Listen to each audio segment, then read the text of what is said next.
નમસ્કાર મિત્રો, આપણે જવાહર નવોદયનું બેઝિક ગણિત ચલાવી રહ્યા છીએ. તેને આગળ ચલાવતા અવયવી એટલે જે સંખ્યાને આપેલી સંખ્યા વડે નિશેષ ભાગી શકાય તેને આપેલી સંખ્યાના અવયવી કહે છે. દાખલા તરીકે આપણે 5ના અવયવી છે એ મેળવવા હોય, 5ના અવયવી, તો જે સંખ્યાને 5 વડે નિશેષ ભાગી શકાય, તો 5 વડે જે સંખ્યાને નિશેષ ભાગી શકાય એ બધા જ 5ના અવયવી થાય. એટલે સામાન્ય સ્વરૂપ એવું થાય કે 5, 10, 15, 20, 25, 30 આવી રીતે અવયવી છે એ આવ્યા જ કરે. અને અવયવી છે તે વિદ્યાર્થી મિત્રો અનંત હોય છે.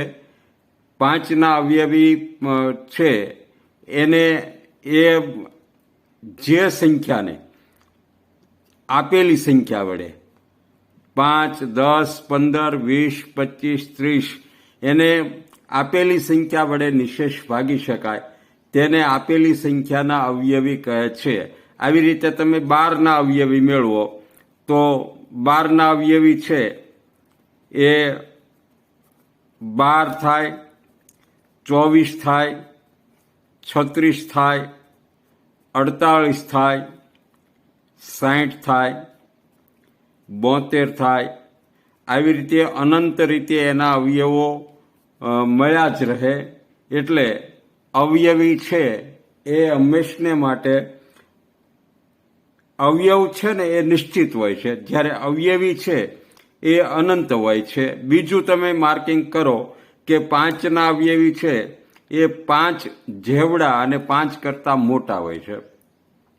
12ના અવયવી 12 જેવડા અને 12 કરતાં મોટા હોય છે.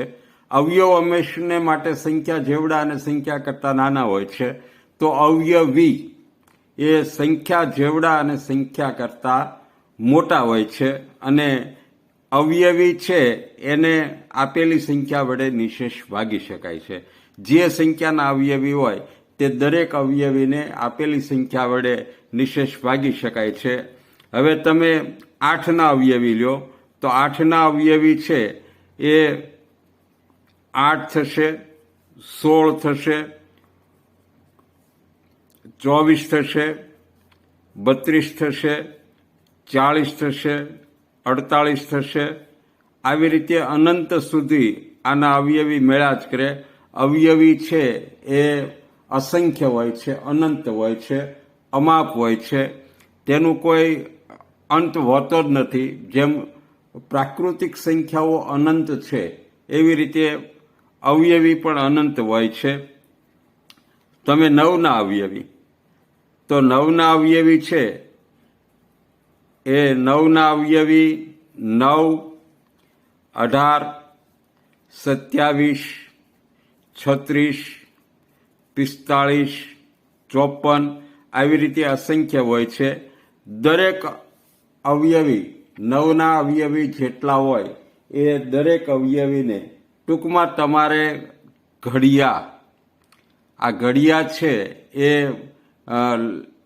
તમારે મુખપાઠ કરવાના છે, કંઠસ્થ કરવાના છે કે 9ના અવયવી મેળવવા હોય તો 9 એકુ 9, 9 દુ 18, 9 તેરી 27, 9 ચોક 36, 9 પંચા 45, 9 છક 54.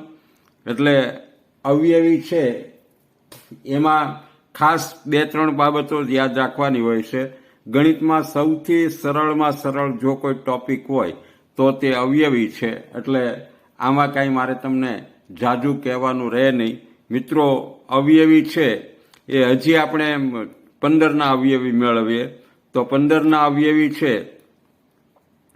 એ 15 થાય, 30 થાય, 45 થાય, 60 થાય, 75, 90, 105 આવી રીતે અનંત અવયવી છે એ મળ્યા કરે. એટલે અવયવી છે એ સંખ્યા જેવડા અને સંખ્યા કરતાં મોટા હોય છે. હવે એના જે સામાન્ય બાબતો છે તો એક બાબતો અવયવીની લખવાની કે અવયવી માટે છે એ અવયવી છે એ કેવા હોય છે તો કે એની સંખ્યા નિશ્ચિત નથી હોતી, અવયવી અનંત હોય છે. કેવા હોય છે? અવયવી અનંત હોય છે. બીજી બાબત તો કે અવયવી છે એ હંમેશને માટે અવયવી સંખ્યા જેવડા અને તેનાથી મોટા હોય છે. આ 2-3 બાબતો છે એ મોટા હોય છે.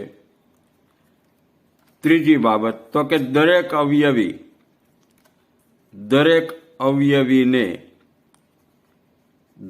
અવયવીને આપેલી સંખ્યાથી નિશેષ ભાગી શકાય છે. આટલી બાબતો થોડી ઘણી છે એ આપણે યાદ રાખવાની રહે.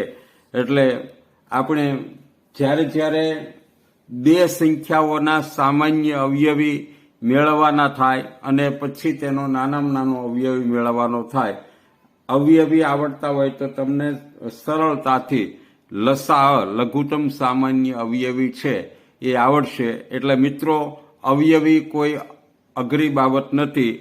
અવયવી એટલે એકદમ સરળ અને સહજ બાબત છે.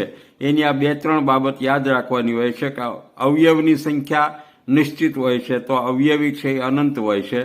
અવયવી સંખ્યા જેવડા અને સંખ્યાથી મોટા હોય છે. દરેક અવયવીને આપેલી સંખ્યાથી નિશેષ ભાગી શકાય છે. આટલી વાતો છે એ તમારે યાદ રાખવાની છે. આનાથી વિશેષ અવયવીનું કોઈ શીખવાનું આપણે રહેતું નથી. તો મિત્રો, આ જે વિડીયો છે એ આપણે અહીંયા અટકાવીએ છીએ. અવયવી એટલે એકદમ સરળ અને સમજાઈ જાય તેવી બાબત છે. તો આવજો મિત્રો. આખો વિડીયો જોયો તે બદલ આપનો